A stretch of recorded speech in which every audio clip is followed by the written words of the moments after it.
Any last words, Hank? I hate Pikachu so much.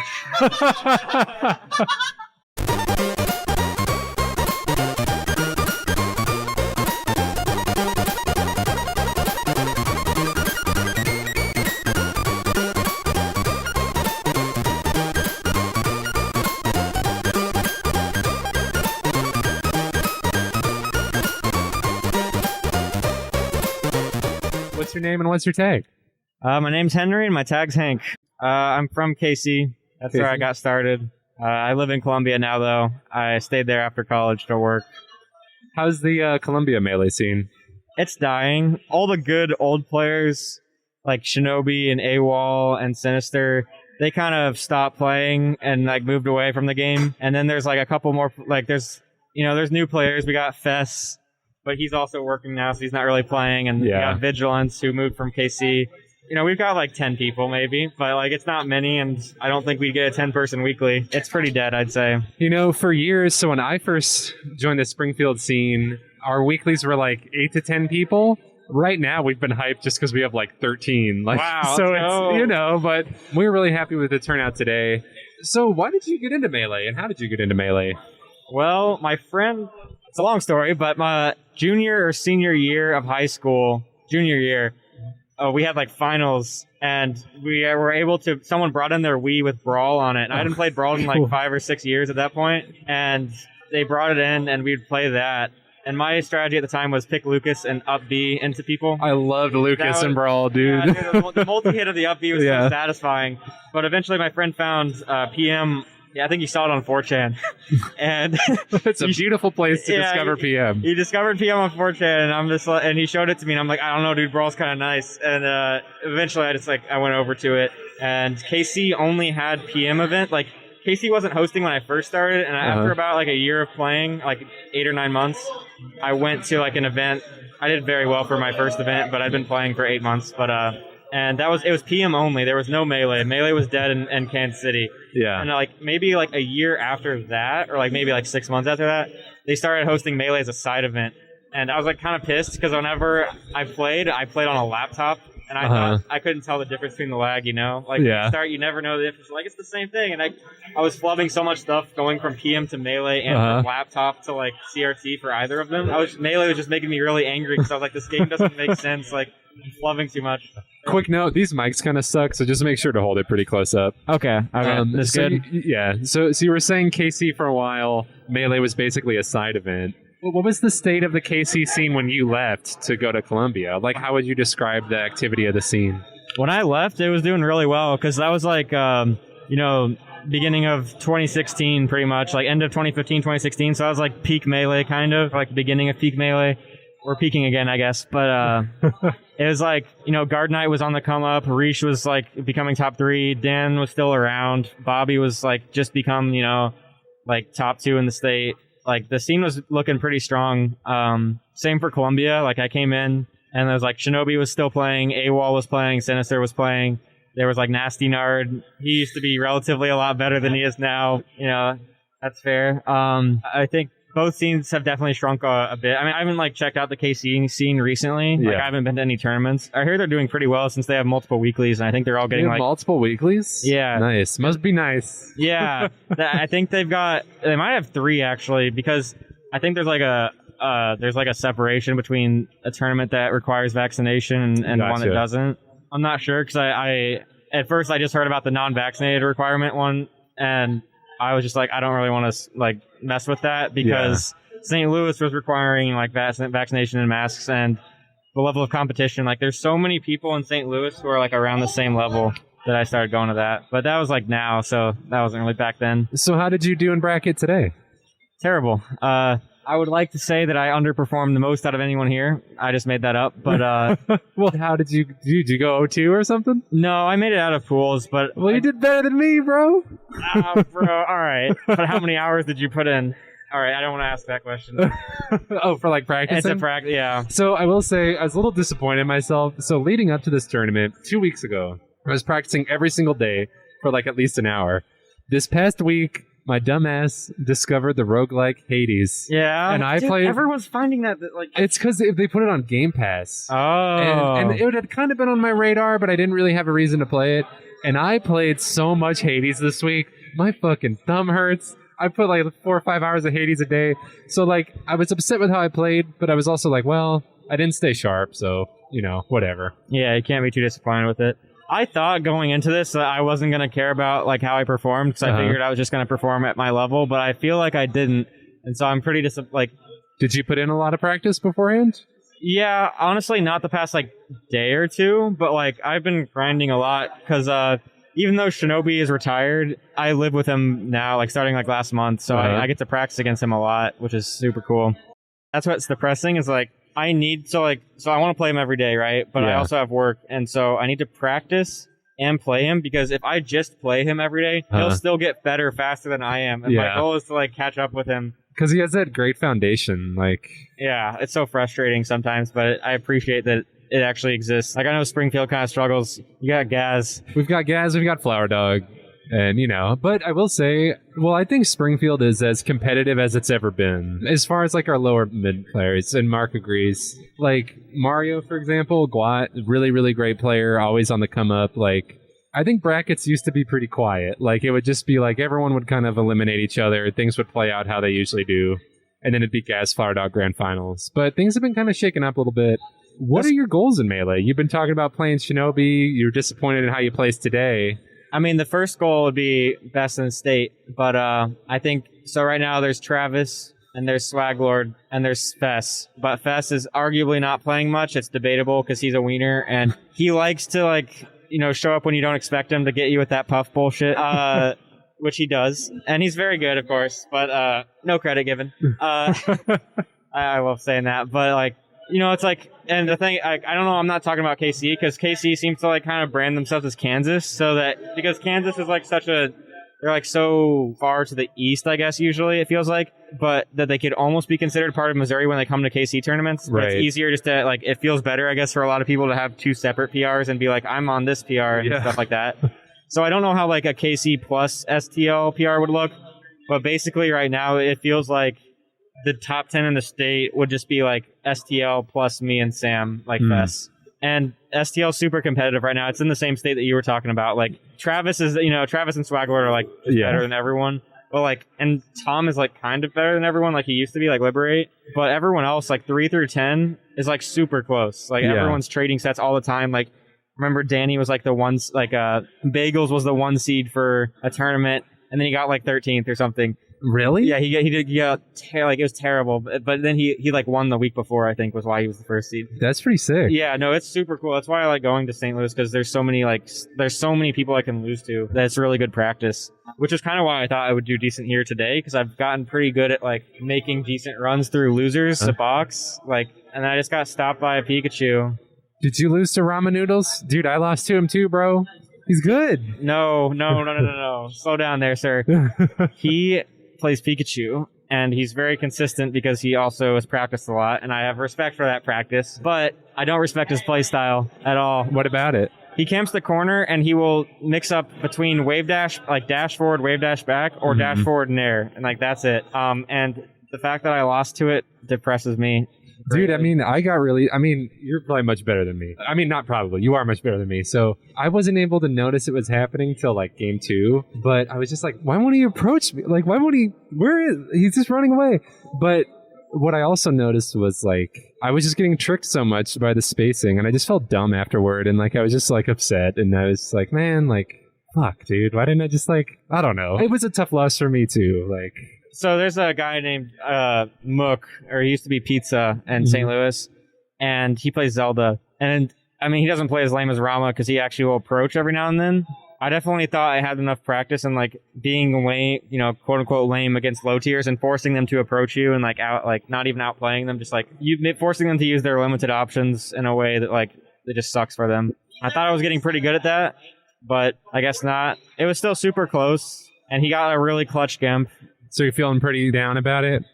Yeah, I would say so. Because I was looking forward to like playing against. I played against Reach, and he like destroyed me for the most part, and I didn't mind that because I could tell what he was doing, and it was very skillful, and I respected it. And it wasn't just relying on me to mess up or flub, or like it wasn't the same. Like it kind of was the same options, but like that's on me at that point. It was both of the losses were on me. I can't be mad about that, but I am. What is your current approach to improvement?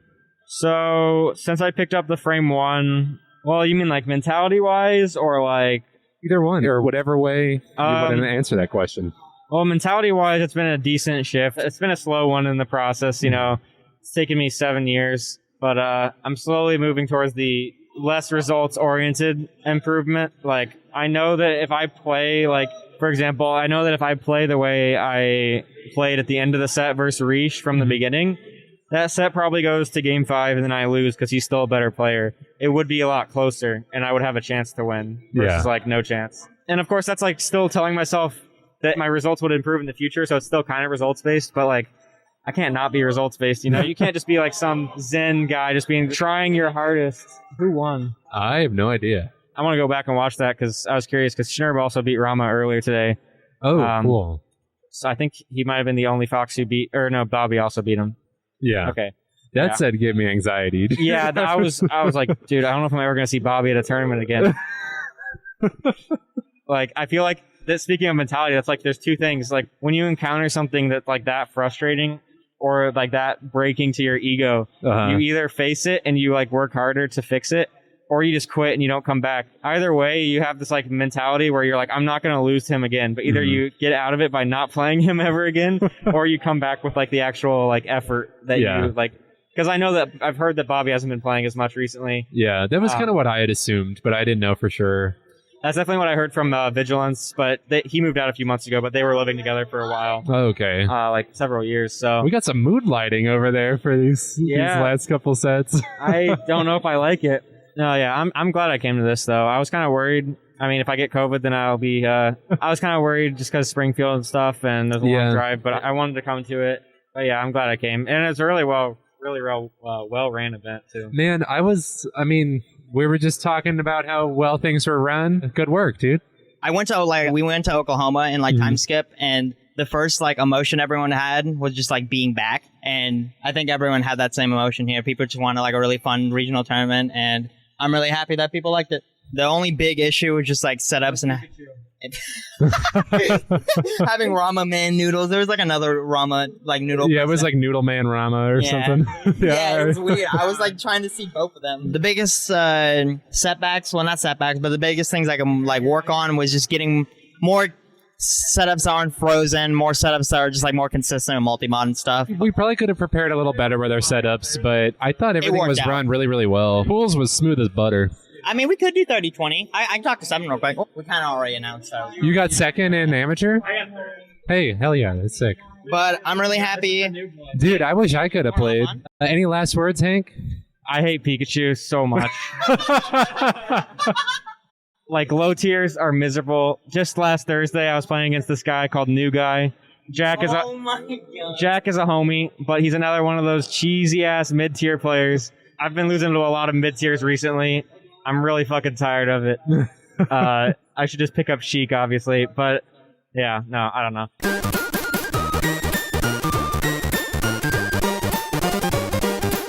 Well, as a former Pikachu player, current Sheik player, the only thing worse than a low tier is a mid tier. So. Okay, so anyway, what's your name? What's your tag? I'm Jaco. Jaco. Okay, I was wondering, I think I pronounced it 5 different ways when I commentated. Yeah, everyone does, and that's fine. It's great. So these guys just said you were pretty new to Melee. How long have you been playing? So I guess I've been playing 2 years now. Well, you're 2 years. Okay, then you're much more experienced than some of our newer guys. Yeah. We have new players who literally just started. So I started playing, and then I went to my first non-weekly tournament, and then a week later COVID happened. So I've been on and off for the last 2 years. I worked at a summer camp over the summer, so I didn't play for 3 months. So. What got you into Melee? What got me into Melee? So I didn't know that there was a Smash scene, or I vaguely knew about it, but I played Smash 64 for literally my entire life. It was my hand-me-down console for my brothers was the 64, and so I played Smash 64 with my brother, with my friends, all my entire life. I like got to college basically, and I was like, wait, there's a 64 tournament happening in Wichita, Kansas that I can go to. Who do you play in 64? In 64, I played Fox. Okay, cool. I played Fox too. Yeah, it was funny because I like went to that tournament and I was playing like Fox in 64, and then I'd kind of started to play Melee, and I was playing Pikachu in Melee. So I was like playing basically like S tier characters in each game, but like flipped. So I was playing them in the wrong game. And everybody was making fun of me for it. They're like, you got to switch games. That is pretty funny. It's also funny you say that because like my kind of introduction to the Smash scene was I had this friend named Dusty, and one day he's like, hey dude, you want to come over and play Smash? And I was like, oh, I'm sick at Smash, like I'll go play Smash at Dusty's. And he just destroyed me in 64 with every single character just over and over and over for 3 hours. And then I was like, well, it's because they're all like the relative like gap in the how good each character is so much smaller, so it's so much more fun to play all of the characters. Yeah. And I do remember, though, the first time I got him Ness combo into a spike, that's when I tasted it. Yeah. And I was just like, all right. I played Ness in 64 for a while, but Fox was, like, easier, and I don't know. I don't know what the hell, like, why Sakurai has had to ruin Ness's life all these years. I know, like, just give him a fucking good recovery, dude. What the hell? Just put him back in 64 land, but, like, make it better, and then I'll be super happy. I love 64 Ness. It's, like, my favorite character in all of Smash, basically. Yeah. Because he's just so, like, rinky dinky, but then he's really good. But then he's actually really bad. So it's like really confusing. So who do you play Melee? Sheik? So yeah, I play Sheik now. How did you jump from Pikachu to Sheik? So I didn't. I went. Or was it kind of like a Sheikachu? No. So Sheik was my least favorite character in the game for a really long time. Like both because I played Pikachu, but also just because I didn't know how to move with Sheik, and so I thought she was really boring and not fun. And so I went from like Pikachu, and then I got tired of playing Pikachu, so I played Marth. And then I got tired of Marth, so I played Falcon. And then I played Fox for like 2 seconds, which nobody knows about. But yeah, I practiced Fox. Like it was like the only thing I did was like solo practice Fox for like 2 weeks, like right when I switched to Box. And then I was like, this is lame. I'm not gonna do this. No, it's lame. Anyways, so how do you call Fox lame and then main Sheik? No, because Sheik's not lame, basically. I could argue, but no, I don't know. I just playing Fox just doesn't appeal to me. Just like the fact that it's like very glass cannon-y. I don't really like.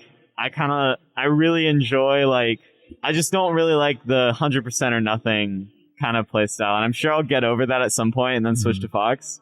I just kind of like playing Sheik. I feel like the style is like really interesting where you're basically like never approaching, but you're always kind of approaching. If you're like playing like the way that the players that I really like play is where you're like getting right up to like the threat zone, but you can't really do anything. So you have to kind of like bait a lot, which I think is fun. Who are some of your favorite Sheik players? I mean, obviously like Plup, and then if you're playing against a floaty, it's Face Roll because he's just good at it, and so it's pretty admirable. What do you like about Sheik? Like, because how long you been playing Sheik now? I don't know. I guess like 6 months or something. Do you think you're gonna stay with Sheik, or do you think? I think I probably will. The other thing about Sheik is I feel like while you're playing Sheik, like some of the things that Sheik is good at are things that I'm bad at, and so it's like it's kind of like I feel like it's the best. It's the most like intuitive, not the most intuitive, but it just feels like the best direction for me to take. Cool. Is like to learn how to play this character who is good at things that I'm bad at, and so that makes me like forces me to figure out those things that I'm bad at. It's because that's how she wins, is by doing those things. So on that note, what are your Melee goals? Like, do you plan to take the game pretty seriously? Do you just play to have fun? Like, yeah, so I mean, like I said, I didn't play for like 3 months right before this tournament, so I just kind of like came here and I was like, I don't know what I want to do with Melee, but I mean, I think I do want to take it seriously. I really like competing. I don't know. I like having something. I wish we could have played today. I wanted to be in the amateur bracket, but I started doing. I wanted to get this going too. Yeah. But I feel like we're probably at similar skill levels. Yeah, I think so. Probably. I mean, I don't know. I don't know.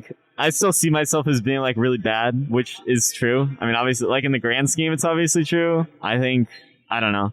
It's like I do so many stupid things. It's like, why do I do that?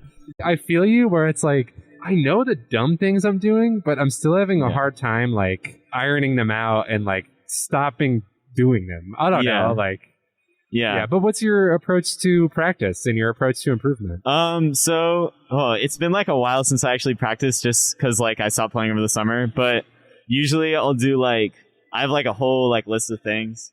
It's basically like warm up, tech skill, and it's like I do like 3 different tech skills for like 5 minutes every session. Or I don't remember exactly, but I have a list of like 7 things or whatever that I rotate through that.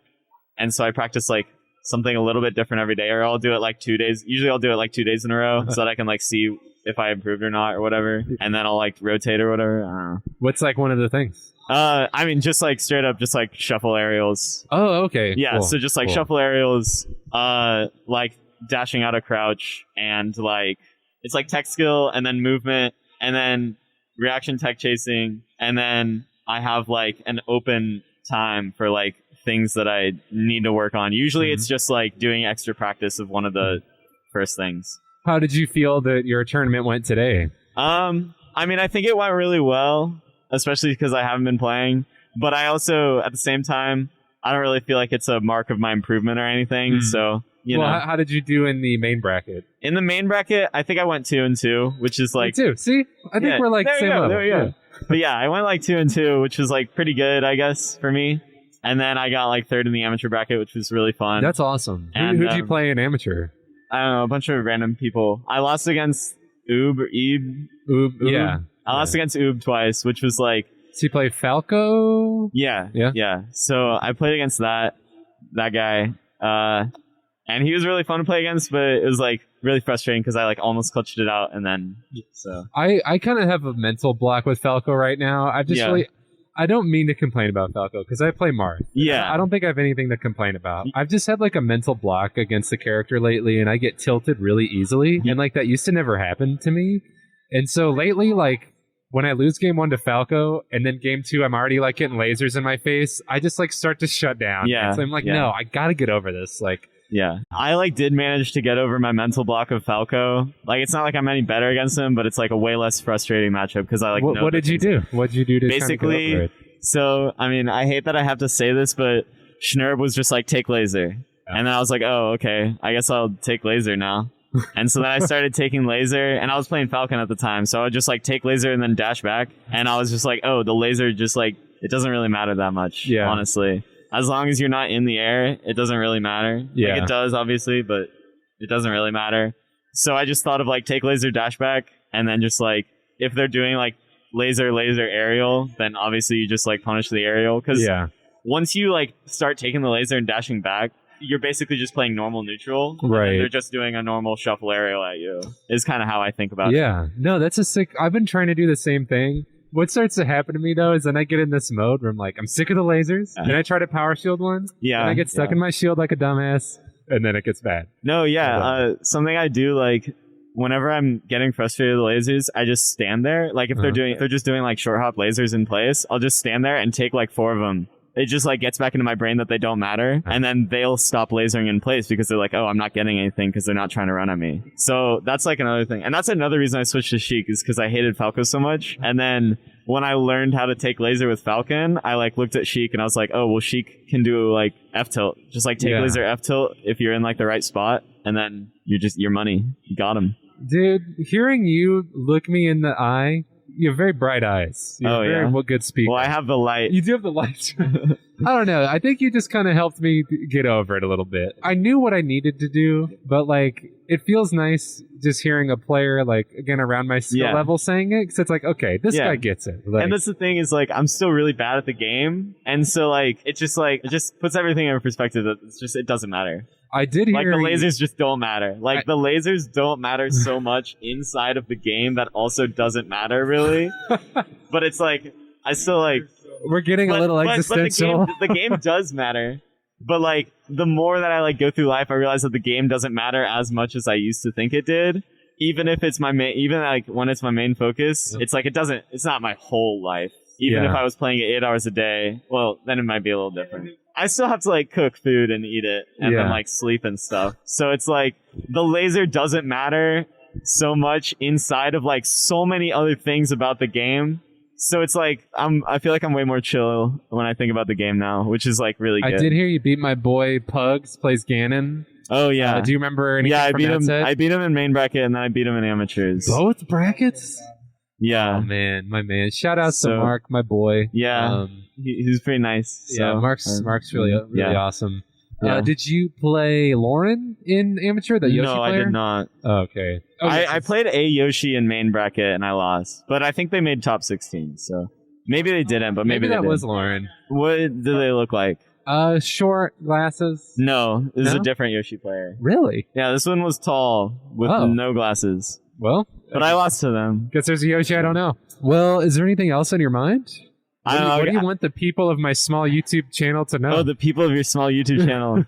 I don't know. I guess just like the things I'm thinking about right now are like I played against this ICs player today and like Gingy, and he's like pretty good, but I feel like I held it together really well, which is good because I don't know. I feel like the matchup is like can be really, really grueling, but at the end of the day, it's still just melee. It's not like you're making any new mistakes against ICs. You're just making the same mistakes. Dude, I really like your mentality in that in that like regard. Once I'm good, it'll actually count for something. Well, it does really count. I don't know, like literally sitting here with you, like Springfield has a lot of Falcos. Like since I've joined the scene, there's always been like at least 4 or 5 active Falcos. Yeah.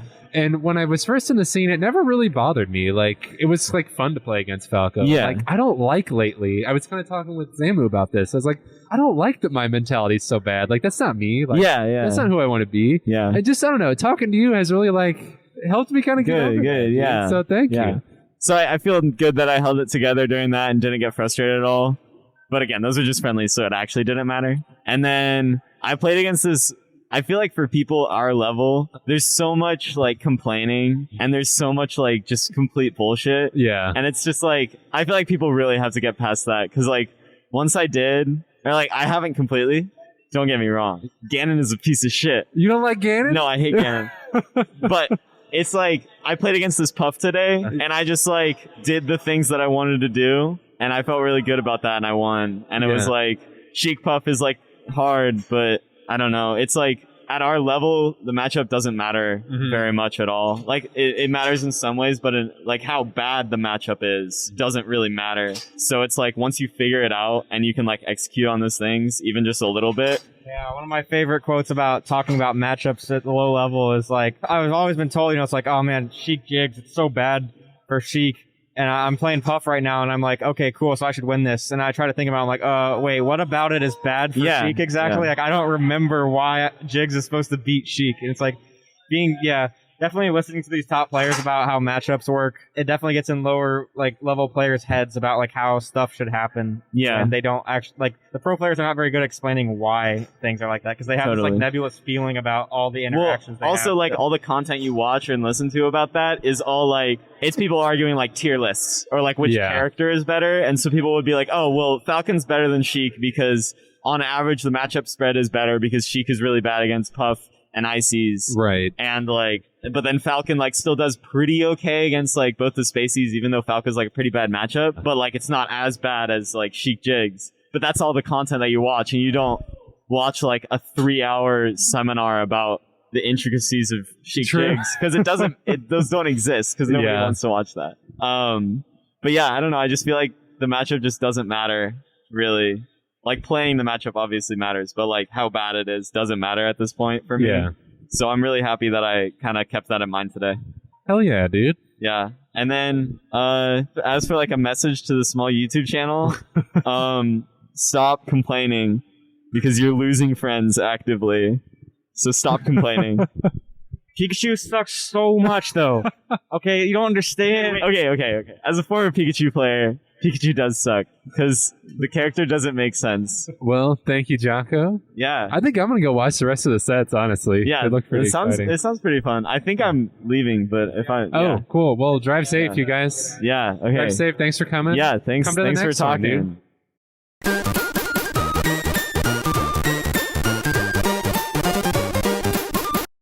All right, I'm sitting down with second place. What's your name? What's your tag? I'm Josh, and I'm OG Swaglord. How you feeling, dude? I'm feeling pretty good. You just played... That first set was crazy, dude. I was losing my mind. Oh, yeah. Yeah, he rolled in a lot to me, did some silly things, and then he started mixing things up, and it made my life a lot harder. What did you feel like really changed between the first and second set?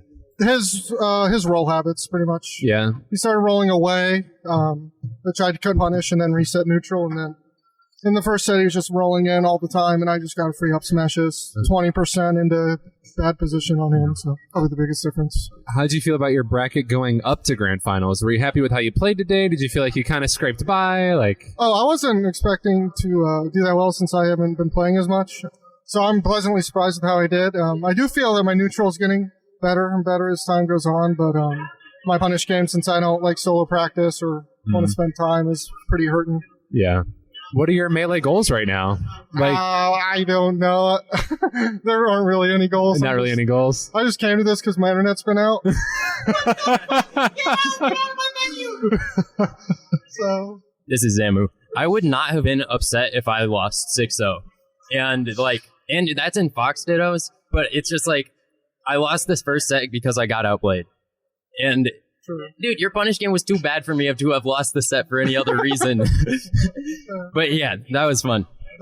Well, yeah, dude, that was really exciting. That was so much fun to watch. Dude, you can say whatever you want, Gaz. Hey, Gaz, before you leave, I want to talk to you for a little bit. Anyway, I know you said you only had about 5 minutes. Yeah. Is there anything on your mind you wanted to... No, not really.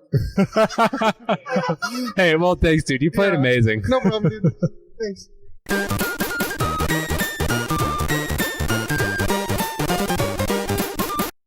So, what is your name and what's your tag? All right, so my name is Conrad, and my tag is BttrBoss, but it's pronounced BttrBoss. Okay, and you play Ultimate, Melee?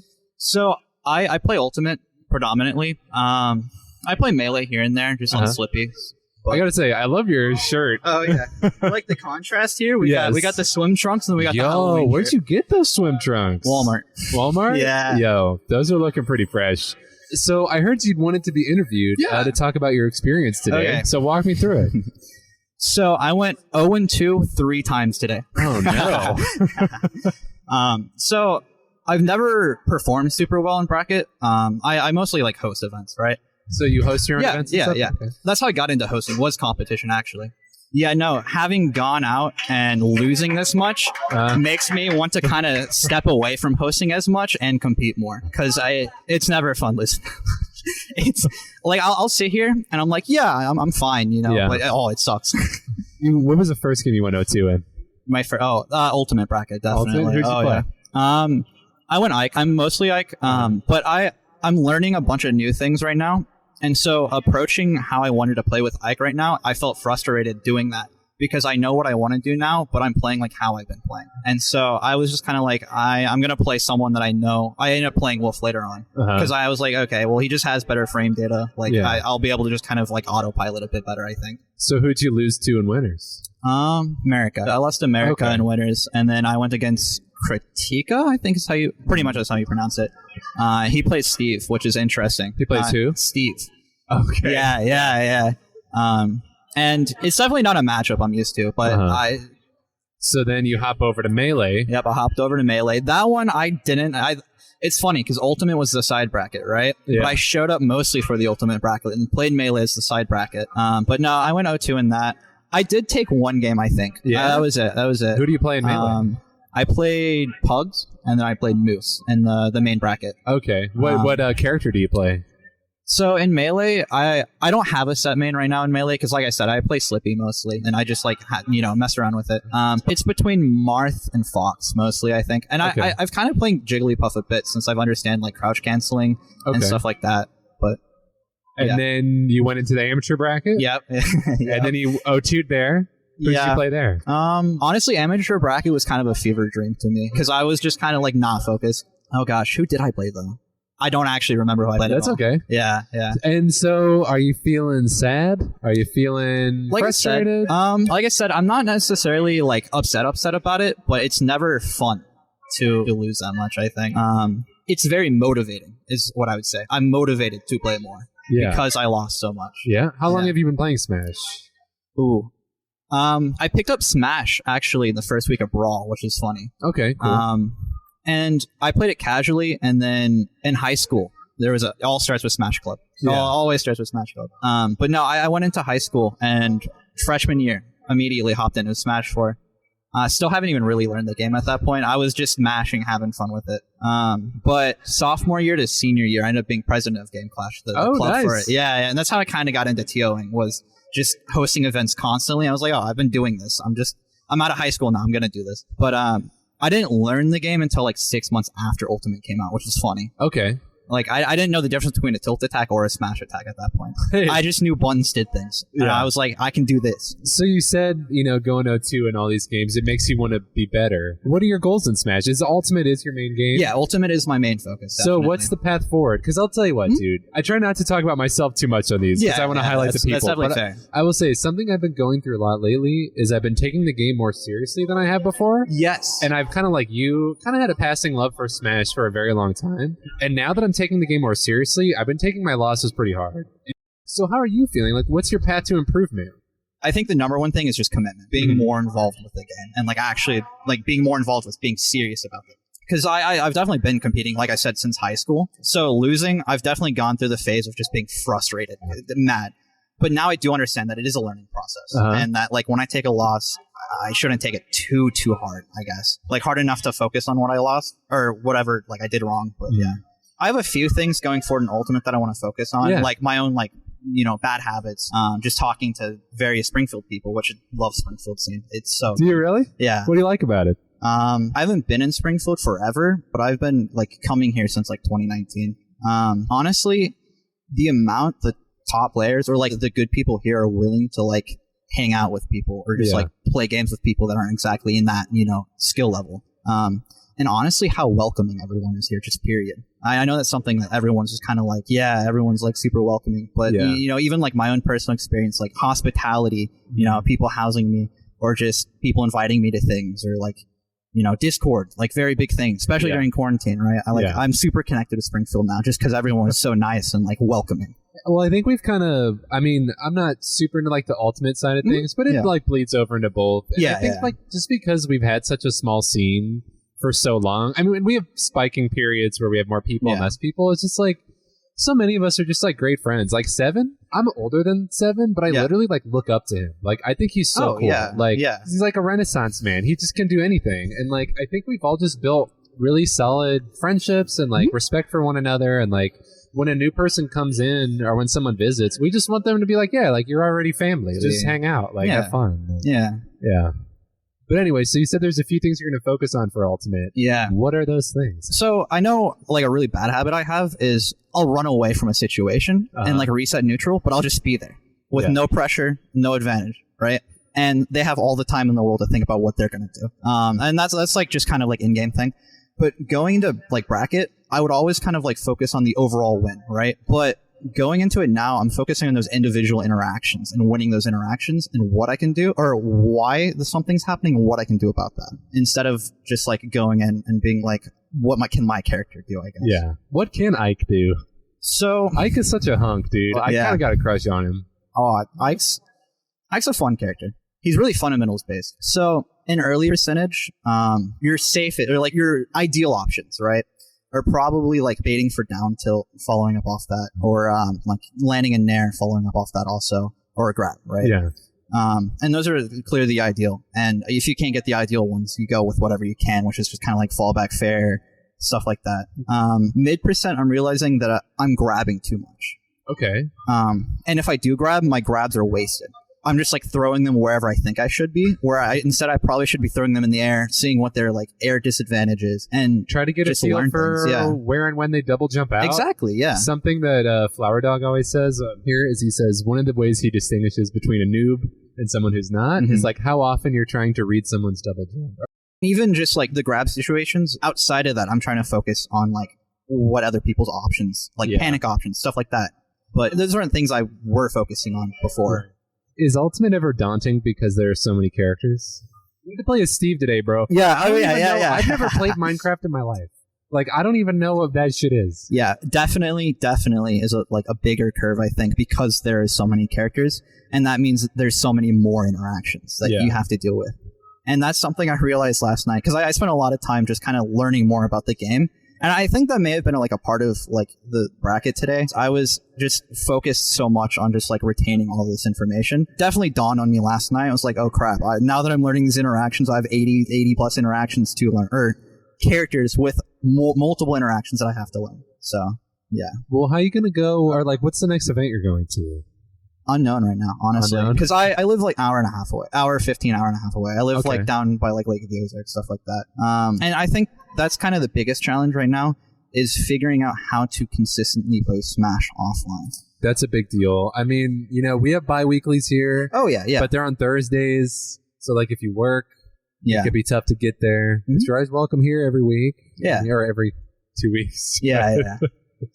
Yeah, that's hard. I mean, what would you want to say to another Smasher out there who just went 0-2 3 times? You know, like, how are you going to make them feel better? How are you going to motivate them? Because you said your 0-2 experience has made you want to be better, which I think is a positive takeaway.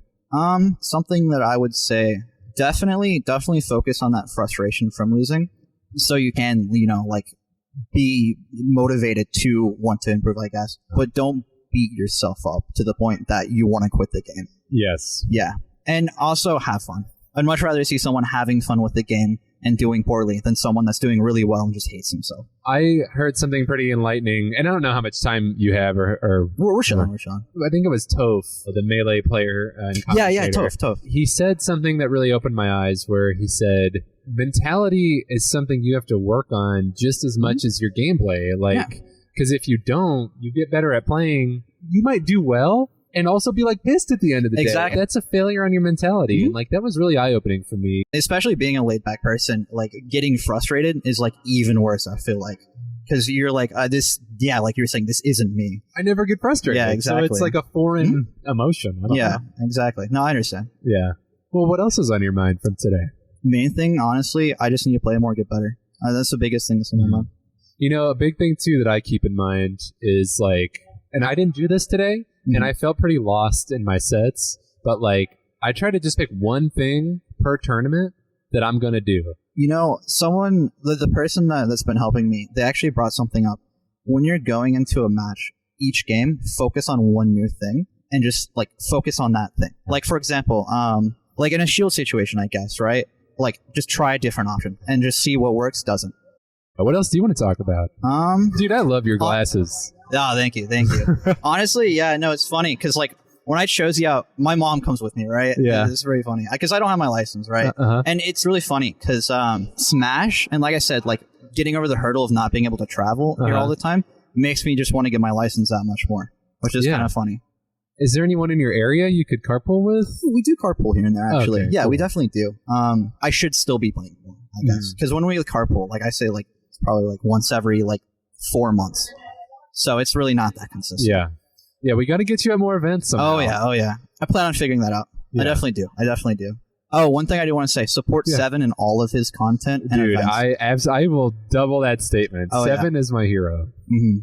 Seven. If anyone listening to this has not watched our Melee VODs from our tournament today, the overlay was all put together by Seven. Everything looked amazing. It was insane. Yeah. No, I know, because we've talked about possibly like co-hosting events and stuff like that. I know I'm going to want him for production. I know not even just production. Like he's an incredible TO. Yeah. Seven's the best. Seven is really carrying our scene on his back right now. And I mean, you know, Gaz TO today as well, but like, as far as the weeklies, Goose and Seven. Definitely Big B. And it's good to recognize the other people like James who are, you know, also doing a part. I think it is important to recognize the main like people that have been putting a lot of work into it. Yeah. Every time I see Seven, I just have that song in my head. It's like, there goes my hero. It's like, watch him as he goes. That's funny. Well, dude, I hope you go better than O2 next time. But just remember, even if you do, there are still ways to be improving. Yeah, and I have time. Yeah, you've got time. Exactly. How old are you? I'm 19. You're 19, so I have time. I'm 26, so you have plenty of time. I know. We might have to end this interview. I think you're too old, man. Well, hey, man, take care. Yeah, thank you. Have a safe way getting home and practice. Train. Oh, yeah. I definitely get yourself to an event somehow. I appreciate it, man. Thank you.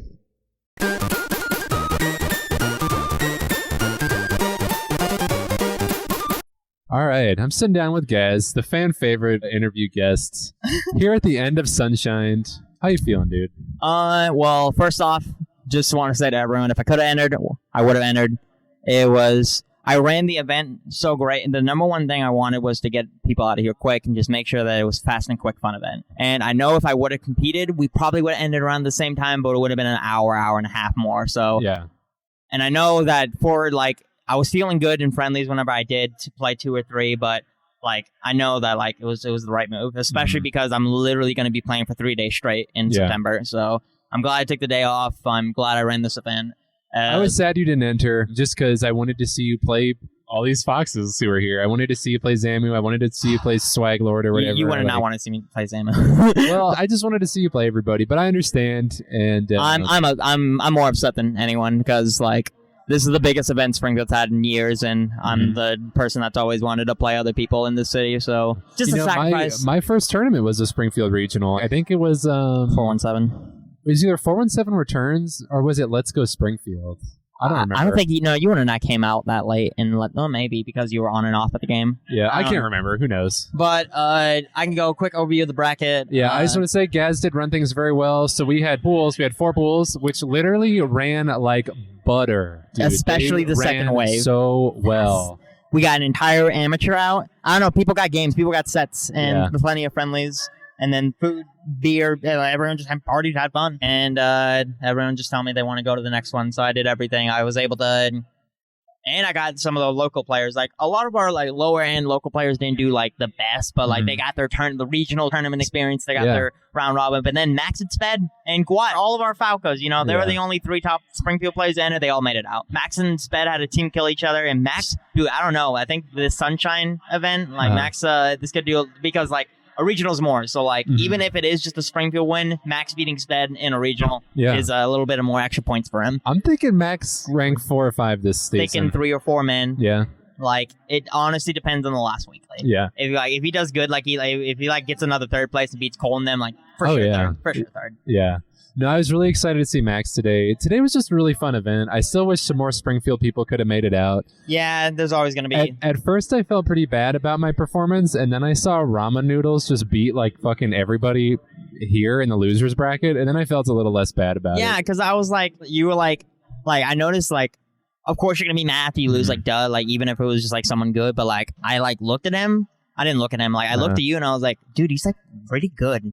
It was just like my brain was just like, what the fuck? Like, dude, that's attack me. Okay, actually, we had the exact same thing happen to each other. I time skip. I played against 2 runaway Fockers, Secrets, and third strongest dude.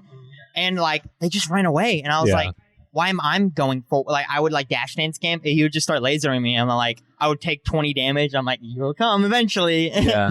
But OG Swaglord, dude, MVP of the grand tournament. Finals. If anyone listens to this who was not at the tournament, if you don't watch anything else, watch our grand final set, Zamu versus OG Swaglord. It was so fucking exciting. Everyone was losing their minds. Yeah, like literally. Gerb, I'm pretty sure that's just like not first top 100 win, but like on a reset, like that's pretty damn impressive.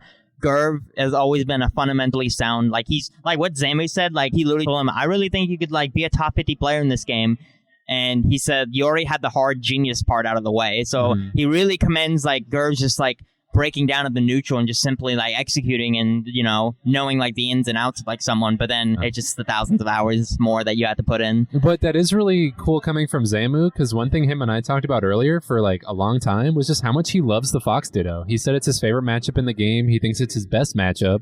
So I think for Swaglord to have 3-0'd someone who had previously been talking about just how much he loves the matchup. Yeah, like that's for sure 100% probably one of Gerb's best matchups too. He's like this isn't a flack on him, but like every single time he would get like an up throw at 0, you were getting up smashed, and then he was getting every single time he got that up smash, he was getting a tech chase off of it every single time, and it's that consistent game plan in your punish. That 1-2 click that just like is the difference between like me and Gerb, or like a Gerb and like I don't know. And then there was Reach. I honestly thought Reach would kind of pop off more, like do more. But Reach kind of went under the radar. He kind of just had his sets, but I really enjoyed like him and like the sets he did play, especially against Schnurb. The Schnurb set was good. Bobby versus OG Swaglord was a great set. Yeah, dude. So like the narrative is basically like, Bobby, top, you used to be top 100, blah blah blah. So like a lot of people were like, I don't know, like Smash Out 2018 or 2019, Gerb took a set from Bobby, and then like in losers he ran it back, but like Gerb for a while has always been up there like with the Foxes. So like whenever I saw the set going down and I like saw Bobby like not exactly like keeping up, I could just see like, okay, Gerb's just gonna soundly, fundamentally just like eat him out this time. Anything else in your mind from today? No, I'm just like, I'm happy, dude. It was a really fun day. yeah, dude, like I'm kind of like, I feel like I should like say more about it, but like we literally just did our thing, just played our melee and got done. I'm really happy. I don't know, this kind of makes me like enjoy more the supporting side of the Smash scene, like TOing and doing more general stuff. But of course, like I love competing, but makes me want to do this more. When's our next Sunshine gonna be? December or January. We're probably thinking during the winter break, maybe. So like no one's get caught up with school. If not that, we want to get it a couple weeks in before Genesis. Just like before, like this is like 2 weeks before Red Pie. We want to get a good regional in before people go out. Yeah, because I mean, we had quite a few dropouts. We had like 10 dropouts. For a moment, we had a 48-person bracket. We were going to drop another $100. No, but that didn't happen. I was kind of glad. I'm not glad that it didn't happen, but we ran out of cash, so we literally had to just digitally pay out everyone, which we were going to do anyways, but it's funny. Yeah. And I mean, Zamu's spending the night, so I think we're gonna get some games. He's gonna maybe guru me a little bit. That'd be fun. Cool. Smoke, hang out. I'm satisfied. Like I think I did good today. Like I know, like me and Seven, like Melee, Springfield's never had like a really like standard good like regional, like consistent. And me and Seven literally looked at each other, just like it's so easy. Like we just have to do it and just like execute on it. You guys did amazing. Shout outs to both of you. Seven especially for the overlays and everything. Seven especially for everything because he did like the behind the scenes. He had to do like so much of it because I didn't have internet or set up like at home to do like GG stuff. So I was messaging him and bothering him all day. Seven did all of his projection work. Like, literally, all I did was just, like, message people and then just input scores. Like, I really didn't do a lot. Seven got the venue registered, got layout stuff so we can do layouts. He did everything. I love Seven. Seven's a shining example of someone in the Smash community who just wants to help and just, like, rope people. So, shout-outs to Seven one last time. Gaz, anything else from you, bud? No, actually, I think Zaman's about to come down and we're all going to go out and eat. Cool. Really happy and love everyone who listens to this. Thank you. Peace out.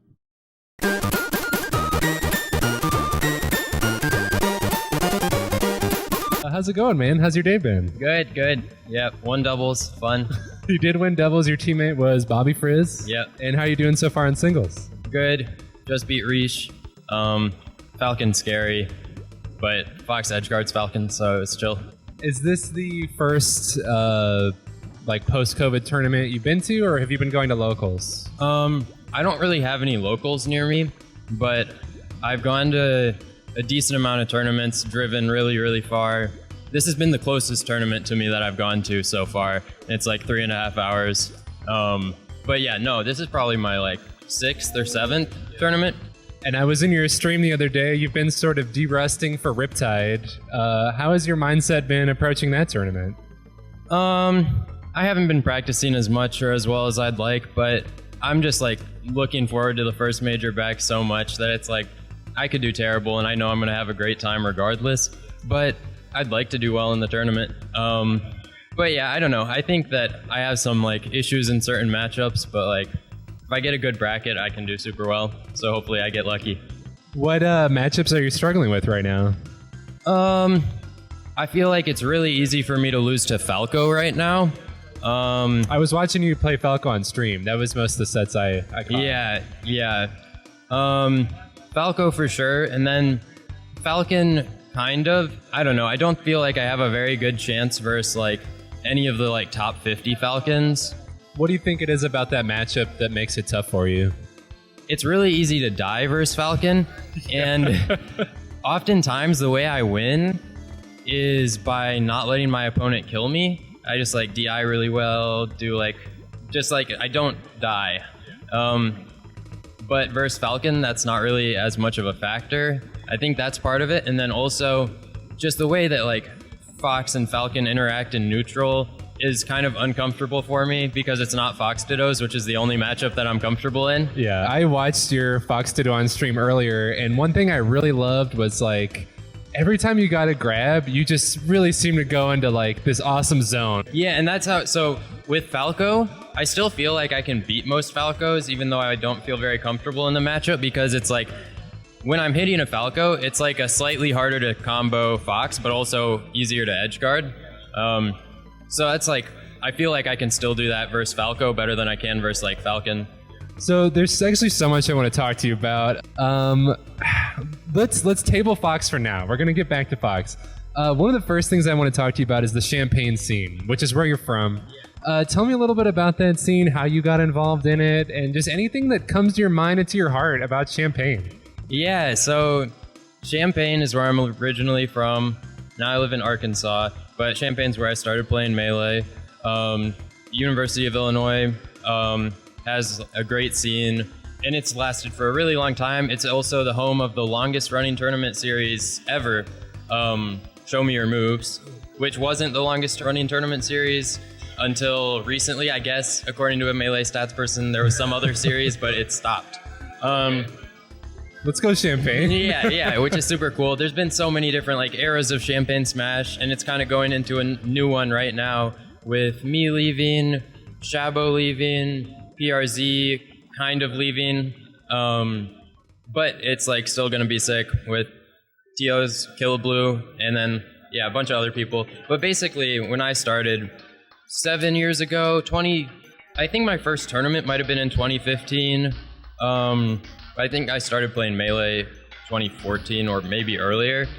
But I got into it because I used to play the Pokemon trading card game, and we would meet at the student union.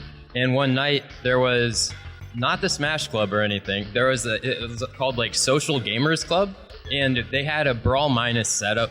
And so I played that, and then I like went with a friend of mine who was in college at the time. How old were you at the time? 12, 13. You're a youngster. Yeah. And played some Brawl Minus. Then I found out about PM, played PM. I think my first tournament was a PM tournament, actually. And then I started playing Melee, and then I just kept playing. I eventually found tournaments. Were you sort of always drawn to Fox as a character, or have you jumped around? Because I saw you tweet the other day. You said, basically, I'm going to paraphrase, it saddens you that someone could look at the character select screen and not pick Fox. Yeah. No, it took me a really long time to settle on solo Fox. Even as recently as like 2-3 years ago, I thought about dual maining Fox and Sheik. But yeah, no, like my first tournament I played like Ganon and Luigi. Nice. If you look at the screen and pick those, don't. And like I've mained most of the top tiers in the game. But yeah, eventually the reason I picked Fox, before I learned that Fox loses to Marth, I didn't want to ever have a loss where I could blame it on the character select screen.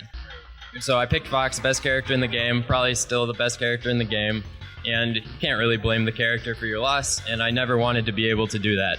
So that's like why I settled on Fox, and then it just happened to be very fun, good fit, very cool. Is Marth a character that you struggle against, or do you not mind Marth? No, I think I used to dislike the Marth matchup just because I was an idiot. But it's a matchup that I've been working on a lot in the past couple months. Not so much super recently, but I feel very solid in that matchup. What's something you think maybe some Fox players aren't putting together against Marth? Edge guarding is a big thing that I've been focusing on. You really just have to kill when you're able to.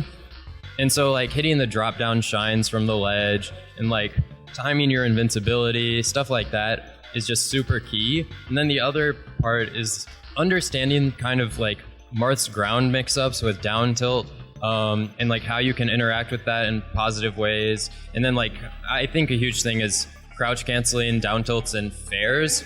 And just like moving towards Marth at good times and not poorly, because Marth can just like blow you up for that. Pivot grab, whatever. I mean, I'm sure a lot of people have told you this, but the set that I first watched you play, I mean, I'd seen you play in some tournaments, but the one that like was really like, wow, this guy's crazy was, can you guess? Triff? It was against Triff. And you said something really interesting about your set against Triff, was that you said going into Awakening, you didn't like necessarily think you could beat him? I was certain I could not beat him. And so now that you have, did that like change your perspective on things as a player? Or was it just kind of like, awesome, like I won? Because that set, I watched it not knowing who won, and I was like popping off in my room. I was like, let's go, Hell dude, yeah. that's crazy. I think it was absolutely just incredible to win, because the story I had said was I was like one of a few American people there, and so like everyone was asking me how I thought I would do if they were like, do you think you can win? And every single person, without fail, I gave the same response: no, but I think I can get second. I can't beat Triff. Every single person. And so that was like, that will always stick with me, that I was so confident that I couldn't and then did it. But yeah, no, that definitely, it solidified that I felt that I could really beat people if I put in the work and that I could be a good player. How did you end up at Awakening? So my mom had retired that year, and her, my sister, and me were gonna go to Scotland. And anytime I go anywhere, usually it's just for Melee, but like anytime I've gone places not for Melee, I still try and find like if there's any tournaments, any people trying to play. And the long story short is eventually found that FET was happening like the same time basically. And eventually they were just like, my mom and sister were like, okay, you should actually just like go to Europe, go to these tournaments. We'll go to Scotland. You'll enjoy it more. You will. And I was like, you're right. I would enjoy Scotland too, for sure, but like not as much as this Europe trip. So I went to FET 2 weeks before Awakening, and that was in the UK. And I lost to Triff at that tournament. And then went to Germany a few days after that, and then Awakening happened.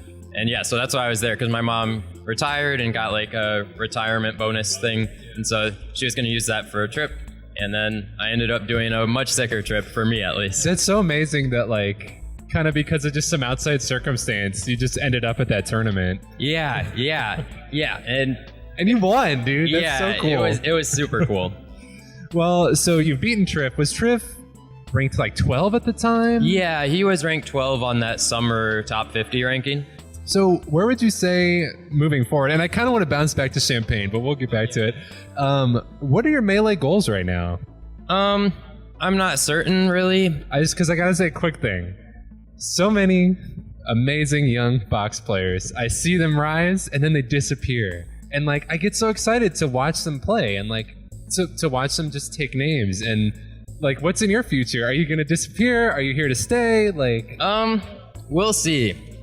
Honestly, I don't think I'll ever really fully disappear, but if I found something else, whether it's like school or just like any career path that I really valued and really wanted to do, I would rather pursue something that's more sustainable than Melee. Yeah, I can't blame you for that. Yeah, but it's just like I haven't found something like that at all I have a drive for anywhere close to Melee. So right now I'm just playing Melee, and I would like to get ranked like top 20, and then currently it would be cool to become the best player in the world. But becoming top 10, top 20 is kind of the current goal, basically. Well, what's your approach to improvement? Oh, very bad. Yeah. I basically play a lot of Melee. That is the main thing I do. I play a lot of Melee, and I don't improve as efficiently as I would like to. The biggest thing is like using friendlies to learn and like trying to practice stuff in friendlies.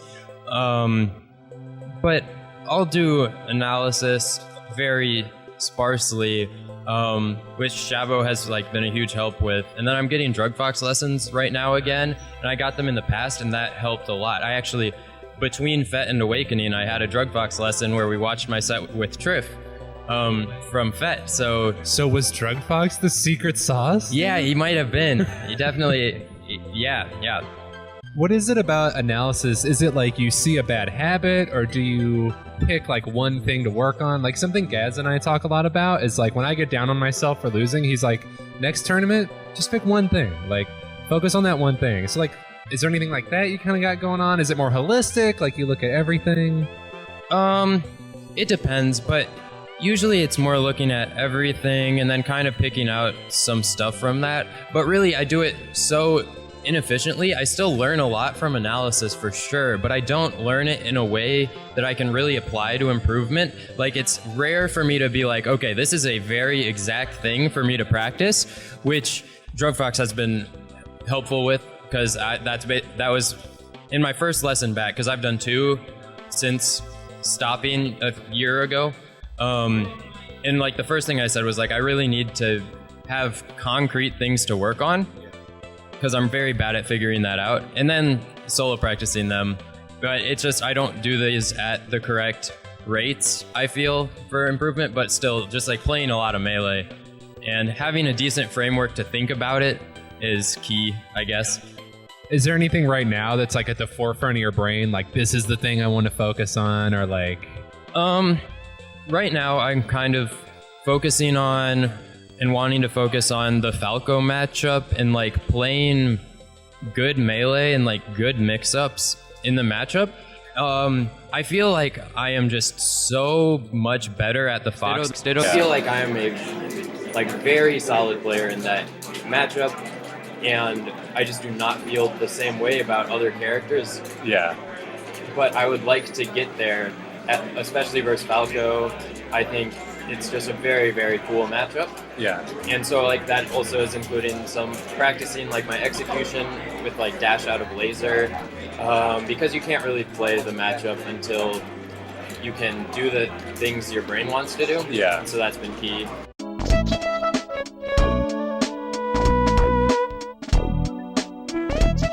What was the COVID era like for you? Were you a net play monster? Did you kind of tune out? Like, how was that for you? I played a lot of net play for sure. But unfortunately, I was not able to compete in a way that I enjoyed for the first, like, maybe almost year of COVID. I feel like starting in December of 2020 kind of is when I was, like, first able to get into a competitive mindset for net play tournaments and, like, get my heart racing. Yeah. But before then, I entered some events still and like did okay, kind of. I don't really remember, but I just could not care about it at all. I played a bunch of friendlies though, and I still, I always played a bunch, but I could not get into a net play competing mode until almost 2021 probably. And even then it was still like just kind of, and then by like March or so, maybe whenever the first Gallant, I think, or 4 Loco Fight Night, one of those was when I really felt like I was competing again. Is it just like if you're not really sitting next to the person, you can't really care? Or like, is it, because I mean, tournaments are so fun to be at, and like when you're not at one, it sucks too, so like. Yeah, I think it's just like a combination of all of that. It's like net play feels different, and being in my room is so different. It's just like quiet. I'm wearing headphones. It's like there's just like dead silence in the house, and I'm like, yes, or something like that. Or I'm just like, fuck, because I lose. And it's just like, I don't want to be super upset just because I lost in a net play tournament where I'm all alone. Like at a tournament, go out to eat with your homies. It's like losing sucks still, but it's like you have people there. Yeah. That was definitely a big part of it. Yeah. And I didn't have a 144 hertz monitor for quite a while. Yeah. Which just made it so much worse. Do you feel like the COVID era with net play and stuff, do you think it was a time where you were able to improve, or was it kind of just like maintaining what you had? No, I think I got way better. Oh, nice. I think I got way better without really trying to at points. I feel like my understanding of the game just kind of like got a lot better. I'm really not all that certain why. I think like I played a lot with like IBDW and Loki. Oh, cool. And then I talked with Jabo a lot and played with Jabo a lot too. And I really feel like I just was able to understand the game better. But yeah, I definitely improved a lot. I think I'm way better now, but I don't think that that will necessarily translate to my results yet. Right. With your Fox Ditto prowess, do you think any of that has to do, or like how did that come into play playing like Moki and IBDW? So Champagne has been known as like the land of foxes, but now it's entering an era without foxes. Yeah, all the foxes left.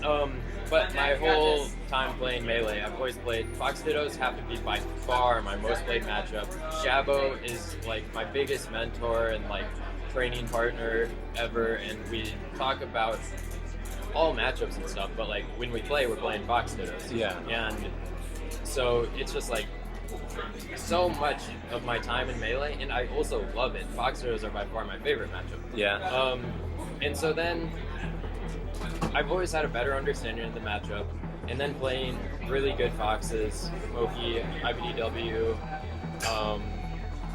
I was able to. I feel like I'm able to play Melee worse than now. Yeah. I don't feel like I was able to do that before. So you placed in top 8. Congratulations. Do you want your payout digitally or cash? See, we're just talking about Champaign being the land of foxes. Let's turn back the clock a little bit. When you think of Champaign, were you sad to leave? I was definitely very sad to leave, though, but not really so much for Melee, really, because it was the end of Champaign as I've known it. Shabo is going back to Florida. PRZ is maybe kind of moving to NorCal. I don't know. He seems to always be in Champaign still. But it was definitely different, but it was more so just like in regards to the rest of my life that I was sad about moving. Yeah, I mean, it's not like Champaign was a big city, but it is a very different environment than small town in Arkansas. How'd you end up moving to Arkansas? My parents moved there. My mom retired a few years ago, as I said, and my dad is wanting to retire soon, and the property taxes are just like way cheaper. Yeah, I mean, I can definitely say like one of the upsides to Springfield, like cost of living is so low, so I can kind of live however I want. Like I'm able to support myself, pay all my bills, and also kind of fuck around and do stuff like this and like play a bunch of Melee. So yeah. What are like, do you have any like favorite stories from Champaign or like any like Champaign lore we need to know about? Champaign lore. There's like a bunch of things, but I don't know. I think something that will always be great is for the Melee games, the collegiate crew battles. Or it was actually CSL at that point, not TMG. But Deegs, a Ice Climbers player from Champaign, Smash and Splash, it was like the regional finals or something. We played against some, I say we, I never went to U of I, but yeah, but you basically did. Yeah. We played against a Canadian school, and Deegs took like 15 stocks, a lot of stocks, and someone else from Champaign, it made a combo video to Remember the Name, I believe is the name of the song, but instead of every time, so it's like 10% whatever, and then eventually it says skill, but every time it just says skill. I believe it was Silich, who's a Champaign player, he made this video, it's great. 10% skill, 20% skill, 15% concentrated power, skill, 5% skill, 50% skill, and 100% reason to remember the name. After I watched your trip set, and this would have been, I don't know, what, like a year ago or a year and a half ago? When was that tournament? Awakening? Yeah, 2 years ago? I don't even remember. It was in August of 2018. That's almost 3 years ago now. That's wild. It literally feels like yesterday. Or maybe it was 2019. I think it was 2019. Yeah, 2019. So you seem to like have kind of shot up that year, and also the year before that. What was that like for you? I mean, did you always kind of feel like you had it in you, or did a lot of things change that year? Like, so I'm ranked top 50, 48th on the 2019 MPGR. I do think that I'm probably a top 50 player skill. I mean, right now I definitely, absolutely will. I feel that way. I feel like I'm pretty good at Melee, but that year, if it wasn't for Awakening, I would have probably been ranked like very similar. I was 78th the year before that, and probably would have been very similar. The end of the year, I started doing really well. Beat like Hacks, Triff, got good wins. But yeah, so I don't know. I kind of did, like, I wanted to be ranked top 100 at some point in playing Melee. That was something I wanted to do. And I did just like feel that I could do it, and then I just like started beating people, and I didn't really feel it. Still like felt good, but I didn't really feel like I was very good at Melee until probably like after Awakening, even really kind of until recently. But now I feel like I'm getting pretty good. Melee is just super hard. Is it just like a personal thing? Like I can be so much better? Is that kind of like what it is? Yeah. And just like in the way, I've always had incredibly inconsistent results. I've always had it because so many of my wins had came from just like a really good punish game and being able to beat people if they're playing at all off. If they're messing up their execution, I will kill them for it. For a lot of my career, I did that, but it really rarely felt like I like outplayed my opponent and won. An example that I've been saying is Ginger. There was one, I think the year I was ranked top 100, I beat him twice, and he was like a top 30 player, maybe he top 50 for sure. Really good still. And it did not feel at all like I outplayed him or was the better player in the moment or anything. And I never have felt like I've outplayed Ginger. And I want to feel like I am. And so it's like until then, I'm still not going to feel like I'm great. And I think like I can still beat people, which is very cool, and I like that, and it makes it like I'm clearly good at Melee, but there's just so much more to it, and that the way I play just is inconsistent. And so I want to fix that, and I think once like I am fixing that, and that's what I'll consider good, basically. Yeah. I had kind of there's a player here, you might have met him, Mario or Guat. He was wearing the cutoff hoodie. So I've technically beaten him, but I don't count it in my head because like he SD'd so many times, and like I didn't feel good about it. And I was like, have I really beaten him? Like you have a win on him. You didn't beat him. That's a great way to put that. Yeah, and that's like, I'm not a big fan of rankings, but I feel like it's kind of unfair for me who's got ranked top 50 to say that, because it's like, I still get the ego boost from that, and then I'm like, rankings don't matter, but it's like, I felt really good about that, but it's like, I don't feel like rankings are always that reflective of like, of some nebulous version of skill that I feel.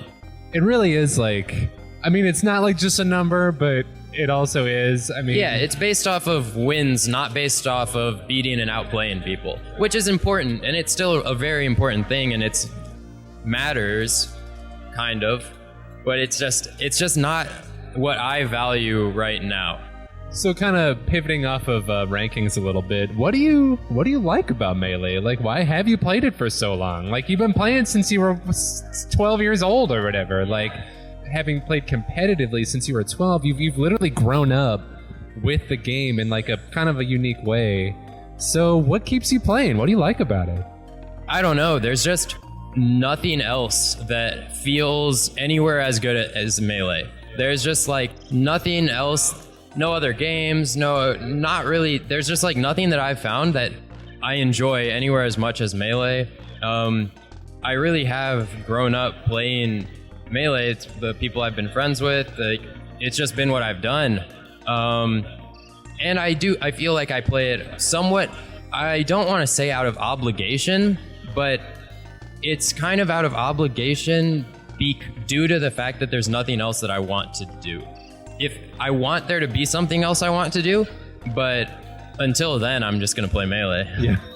I heard someone say something about young athletes once where they said, and if you're like a high school athlete who like gets really good, you have to confront your shortcomings like at a kind of a young age. Did you have any experiences like that where you had problems with mentality or like really confronting some difficult things? Oh God, yeah, for sure. I mean, I started playing Melee when I was, I think, 12 because I was talking to someone who remembered me like talking about it in 6th grade. And I also remembered playing Melee with one of my friends who was in 7th grade and talking like during cross country and stuff. It's so funny to me to imagine like 6th grade Melee players. Yeah, it's weird. And I mean, I was super immature. I'm just like a small child and huge ego at times. Once I started like kind of getting good, maybe like getting good relatively, when I was like taking games off like power ranked players in Champaign and then like getting ranked, and there was like a big jump from when I was like first ranked to like 9th or something. After that, I don't remember what I was ranked, but it was clear that I was like getting good and gonna be like in contention for like top 3. And I think at that point it was probably I just like had a big ego about everything, and it was unhelpful. It just like was not good. And yeah, I don't know, Melee has had me think about a lot of stuff, and it's definitely shown me flaws in myself, and like I think it still does. Do you have any examples, or would that be too deep? We have only just met each other. Yeah. I can give an example. I can start things off. So like this past year, I've kind of passingly played Melee for a pretty long time, almost like 9 years. But I've very rarely taken the game very seriously. Like I've kind of just always wanted to beat my friends, go to the occasional tournament. I used to go to Smash and Splash and stuff, get in the pool, you know. Lately I've been really practicing, and what I've noticed about myself is I give up too early. I get frustrated, I give up, and it's like, oh, who cares, blah, blah, blah. Like, I don't want to distract him, but the Pikachu playing right there, he destroyed me at the end of pools, and I drowned in pools. And I walked away salty. I jumped off my last stock, because I just couldn't take it. And it's like, okay, I do that in Melee, but do I do that in real life? And I was like, I think I kind of do sometimes. Like, I think I give up too early. Like, I think I'm too hard on myself, and like, Melee has literally showed me that these past couple months. Like Gaz the other day was helping me train against Falco, and he saw me shake my head, and he paused the game. He's like, dude, why are you shaking your head? Like, he's like, you're doing fine. And like, so that's something for me where like, I just give up too fast. Like, yeah, I think that Melee has kind of helped show a similar thing, like a lot of like perfectionism that I didn't even know, because for so much of my life, like in school and stuff, I never felt like I was a perfectionist. But it's like I mess up the smallest thing, I'm always shaking my head, and it's because I feel like I should, for whatever reason, I have no reason to feel this way, but I feel like I should be doing everything perfectly and is exactly how I want to, when that's not realistic. And I think that's just like kind of a case for me generally, for sure. Do you think Fox has anything to do with that? No, but it makes it more obvious. Like, it's easier to mess up with Fox, but like the game's hard no matter what character. It's like if I played an easier character, when at the top level, I think every character is so difficult that I really dislike people, like newer players, asking about like what character should I play that's like easier, which I realize there is some merit to that, but I just like, because I used to always think that like if someone's playing Melee, they want to become a top level player. And if you want to become a top level player, it just doesn't matter at all, because everything is so hard. But it's like Fox is easier to mess up with a lot of the time. But no matter what character I played, I would be mad at myself for messing up. But yeah, that's something that I'm still working on. Yeah, I think that's interesting you mentioned the perfectionism thing, because the same person who wrote about high school athletes confronting those things, they were also someone who wrote a lot about perfectionism.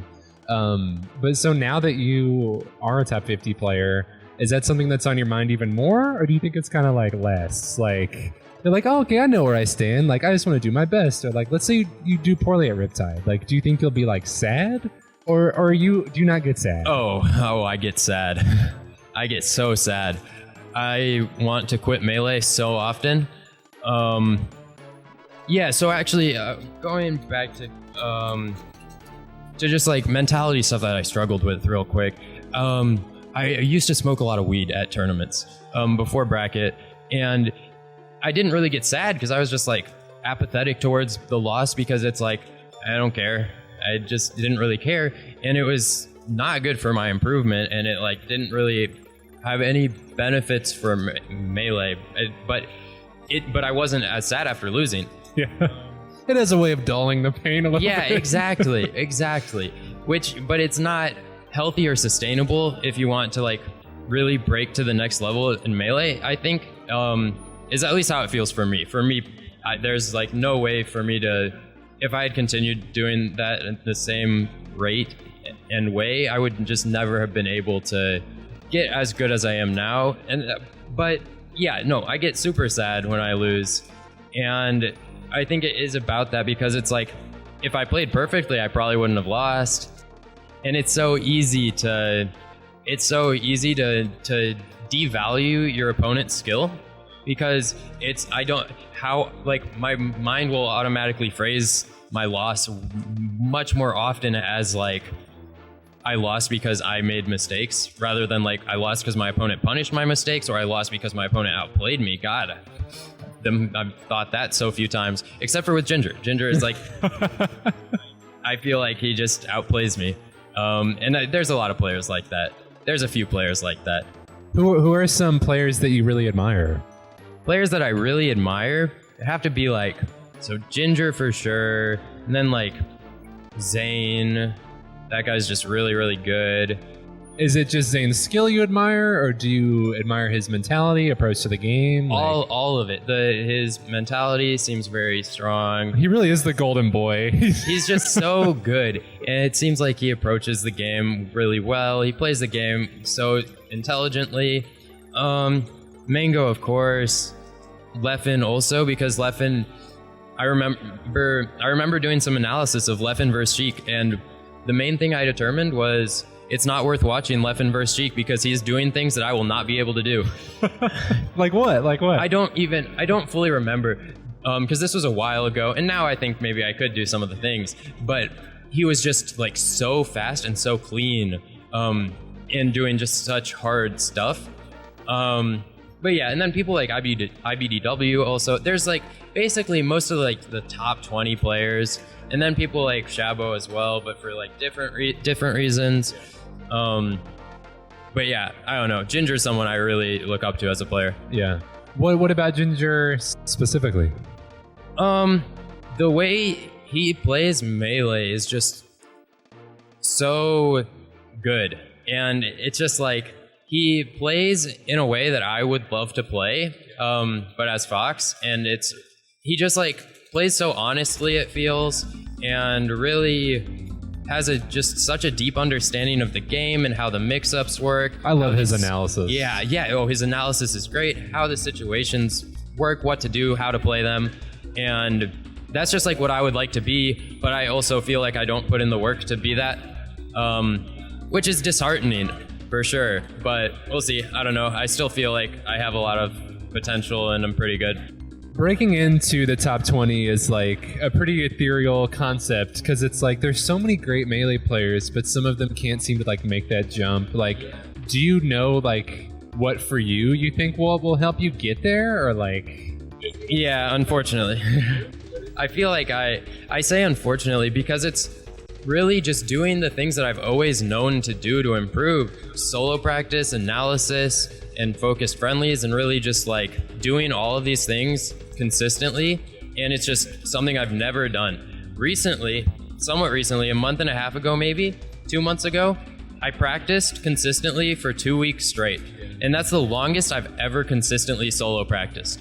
Ever in 7 years of playing Melee. Dude, I feel that. I feel that. Yeah. I mean, you are much better than me, but like I never practice. Like yeah, and then it's like if I lose, then it's like, well, did I really deserve to win anyways? I'm not putting in the work. But I feel like the way that I play Melee now and can think about Melee, I have no doubt that I can achieve top 20 and beyond if I put in the necessary work. Yeah, I think I could do it.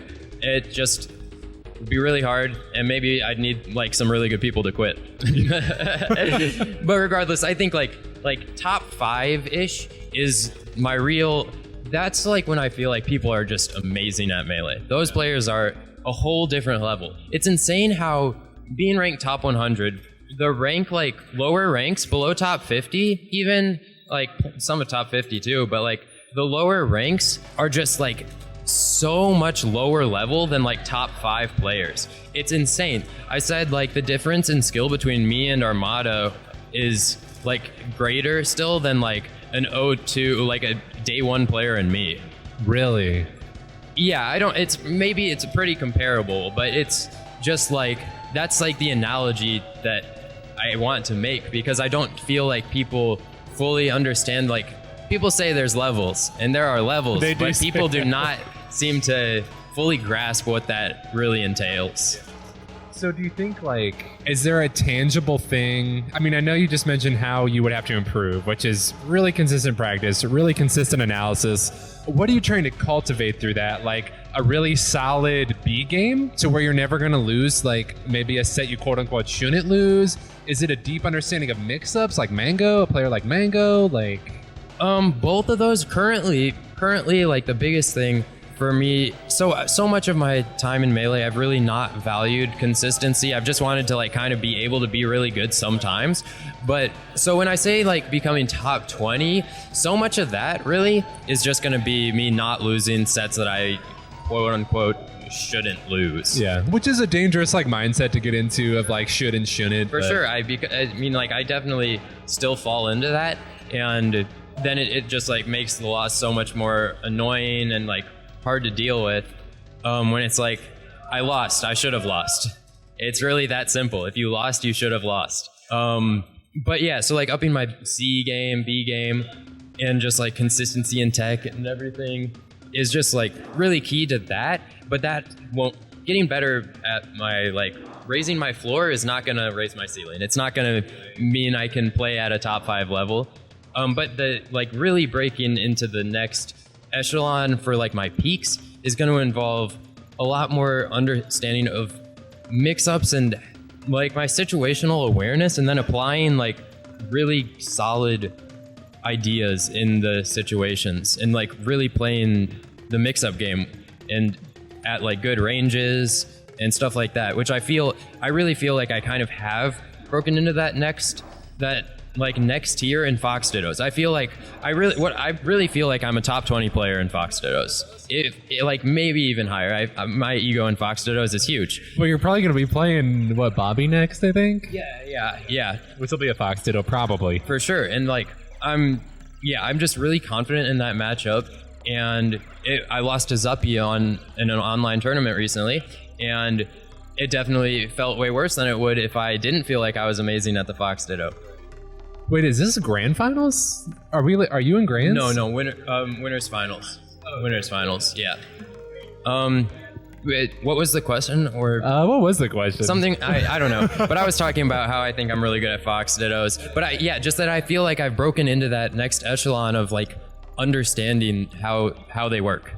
Where I just do not feel at all the same way in the other matchups. So I need to actually, something that I thought about briefly but need to delve deeper into, I think, is trying to restructure the way that I think about other matchups to be in like the same terms and concepts as I think of Fox Dittos, because I think of Fox Dittos in like the same way that you should most like all matchups, just like from a fundamental spacing, how ranges interact with each other, how you should play these mix-ups based on like how like just like expected value and just like basic game theory stuff. And I just don't do that with other matchups, at least not like at a like ingrained level. Like I can do it when I'm thinking about the matchups, talking about the matchups. I don't think I do it great, but it's like I know what to say, but I don't know how to do it. The difference in our skill may as well be day one in Armada. But like what is hard for me is I don't learn like visually very well. So if I can't find a way to verbalize like what I'm not getting in the matchup, it's very hard for me to wrap my head around it. Like, me too, actually. I completely on the same page. Like I cannot. Some people can just like watch their game back in like full speed and like know things from it.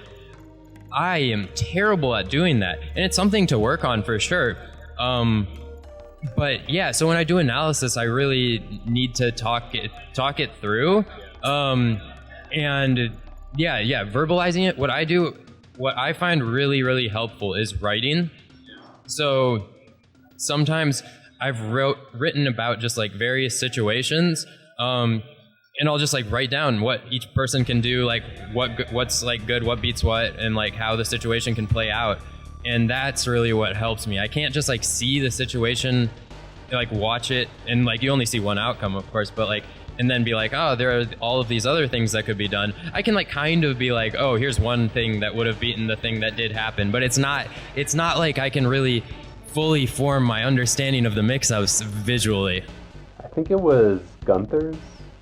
I think he might have played Ness and like PM for a little bit. I can't remember, but he said someone asked him how he improved, and he said when he's taking a shower and when he's taking a shit, he just thinks about Melee. And I was like, man, that's crazy. Like, it's so I'll do that sometimes.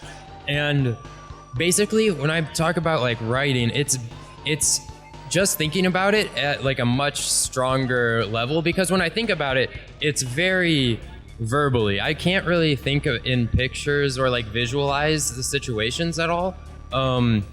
So it's just like in my head, I just am basically talking through it.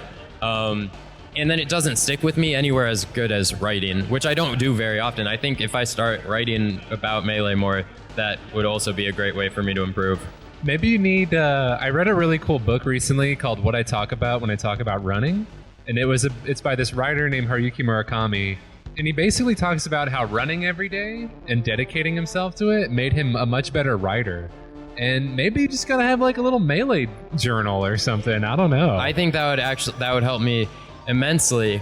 And so some of the things like that with just like improvement in general and knowing what I should do to improve, it definitely also makes it feel worse when I don't do it. Because it's like, it's different if you don't know what to do to improve and then you're like, I'm not improving, but I don't really know what to do.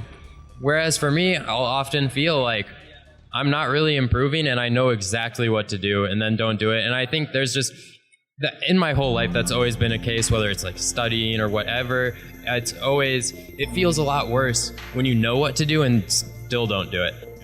Okay, I'm gonna ask you two more things. Cool. And then I'll let you go. Cool. Living in Arkansas now, do you have any worry about your ability to get to tournaments? Or, I mean, you have net play, so you got any anxiety about that? I have net play, and I'm very super lucky to actually have really solid internet where I'm at. It's like the fiber? No.